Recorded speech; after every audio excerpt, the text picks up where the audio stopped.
Disyembre na at matatapos na ang taon. Pinagastos lamang kami, pinabalik-balik lamang kami, ang kumita lamang dito, ang mga inspection center at mga insurance company, pero kaming mga tsuper, nagmumulta pa rin, hinuhuli pa rin. Inupuan ang aming mga papeles, ang aming mga dokumento.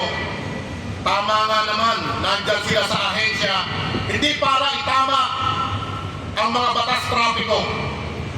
Kung hindi para hulihin kami at pagmultahin at magkaroon ng pera ang mga nasa gobyerno at magamit nila sa pangungurakot sa mga walang kwentang katulad ng flood control project na kung saan baha pa rin. Pagtaas ng mga produktong petrolyo na sa bawat araw na ikinakarga namin sa 30 litro ng diesel, mahigit 540 pesos ang inaambag ng bawat tsuper sa kaban ng bayan mula sa value added tax at excise tax sa langis.